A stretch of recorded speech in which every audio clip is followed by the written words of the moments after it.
Hey, what's going on, ladies and gentlemen? My name is Rage, and we are back today to revisit the Winter's Peak Sword Satellite event. I actually had a chance to drop back down all the way to floor 41 and work my way up to 45 because I do have gameplay footage up until then. But, to my mistake, I actually didn't realize that I didn't really capture a video going from 46 to 50 in one shot. So that's really what the purpose of this video is going to be. So we're going to be working our way from 45 to 50.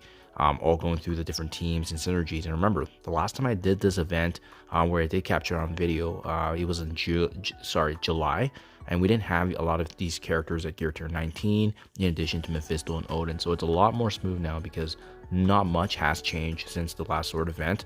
So yeah, without further ado, guys, let's work our way up. What you see on screen here is going to be the first team that we're using for floor 45, using Kang, APOC, Black Cat, Robbie Reyes, and as well as Miss Marvel. Let's get to it.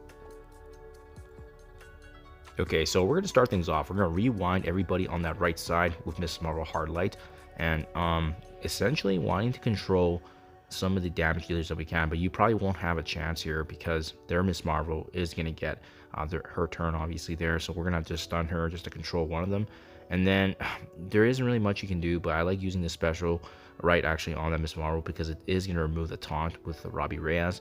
And then we do go for Firestar just because she's got some damage output there. And thanks to the assisted services here of APOC, you can see just wrecking havoc on this wave. I will say you probably don't need APOC, but he was more of a luxury and guaranteed success of this node. And obviously, you'll see in the later nodes here of the other teams and characters I used to kind of swap in and out. So that's kind of what worked for myself when I was progressing along. Yeah, so that's 45. 46, we're going to be using Skrull with Black Knight and a couple of key members from Hive Mind. This one does really good as well because of the synergies. Reason we're bringing in Skrull is really to counter the enemy Skrull that you see here. So chances are you'll probably get the first turn, maybe just because of the fact that the AI or whatnot, or maybe the player control, but we do get the turn meter advantage. I've done this a few times now, and Skrull on our side always gets the first turn, so hopefully that works for you guys as well. Next, followed up their Skrull. The reason we have Black Knight is he's going to directly counter and shut down the enemy Skrull. You know, a couple of attacks from him is probably going to knock him out. As you can see, he's almost near death.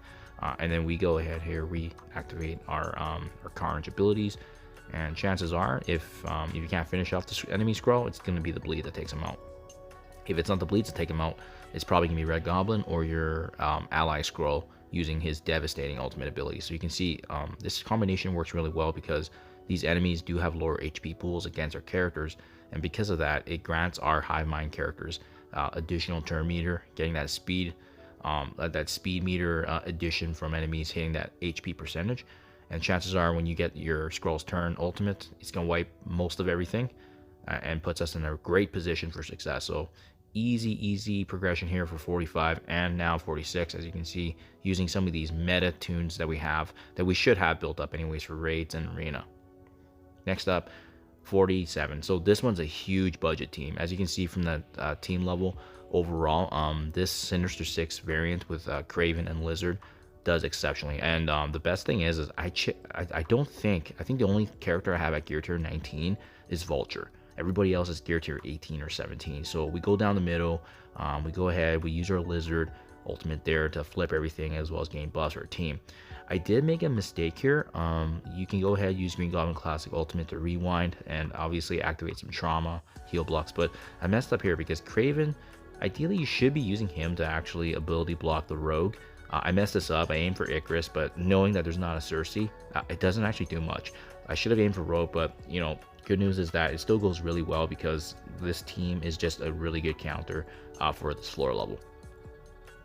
We go ahead, activate the Summon Shocker to activate additional ability energy, and now we're just letting our synergies do work. This is where the big Vulture comes into play because his ultimate taking half of the enemy waves out, and then at this point it's basically just smooth sailing and getting through the motions of the attacks, finishing up the rogues. So you can see what's probably going to be the most difficult if you're not using a team of this kind of caliber to counter is that if enemy rogue uses their special, obviously she's going to form a wall, and that protects the other enemies that we're up against, which is why I like a character like Kraven, because he bypasses that and he still applies the bleeds, he still hits the other enemies, and most of the Sinister 6, Superior 6 synergies here, they're AoE based. So I mean, they just do absolute wonders working on these characters.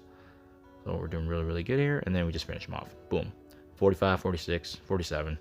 Easy progression with these teams and made to directly counter. Next up, we got 48 here using the Extreme X-Men team plus Old Man Logan. So last time I did this, I actually did not have Old Man Logan at 5 stars. So he has been sensational going through S.W.O.R.D.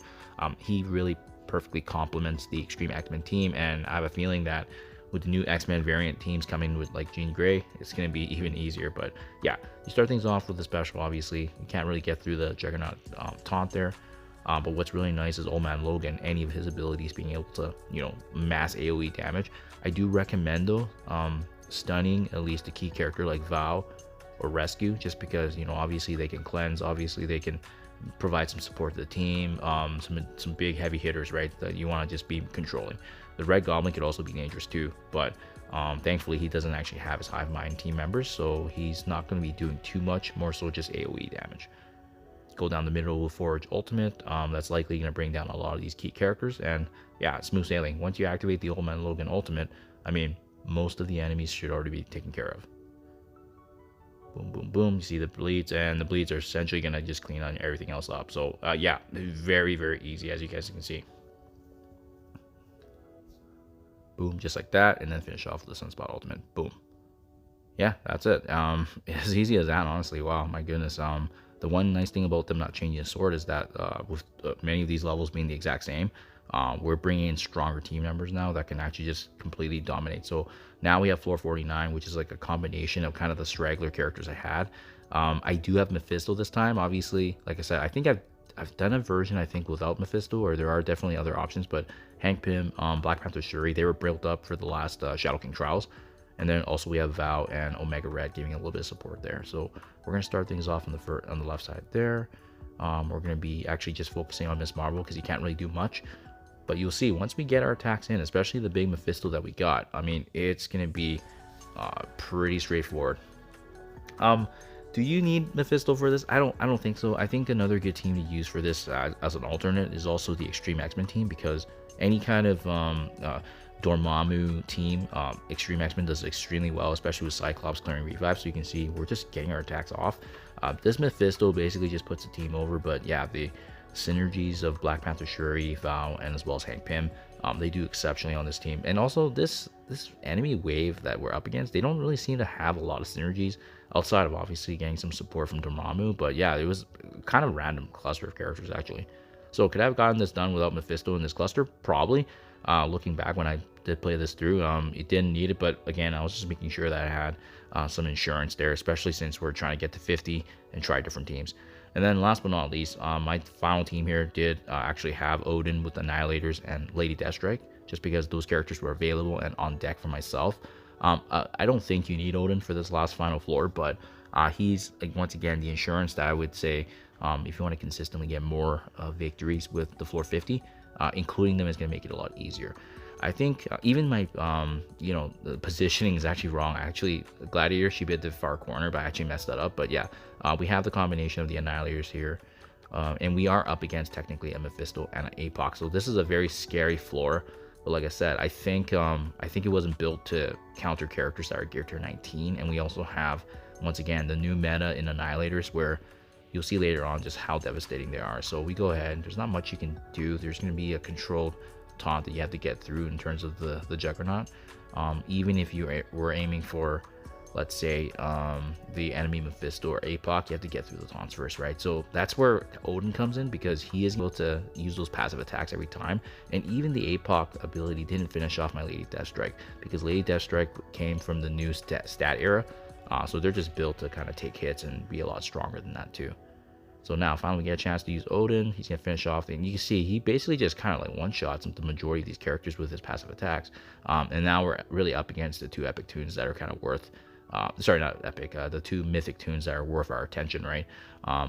The enemy Mephisto probably should be prioritized, just because, APOC's already ulted, so there's not much he can do. And now we're just focusing in on Mephisto. Boom, he's going to activate his ult, but like I said, it doesn't really do much. Our Thanos endgame gets triggered. Boom, and just like that. So yeah, that's it, guys. 45 to 50. Hopefully this is helpful, but I think, yeah, there's definitely going to be a lot of different options going forward. Hopefully this is helpful. I'll link everything again below And yeah, best of luck with your guys' event here. Thank you for your time as always, and I'll catch you guys in the next one.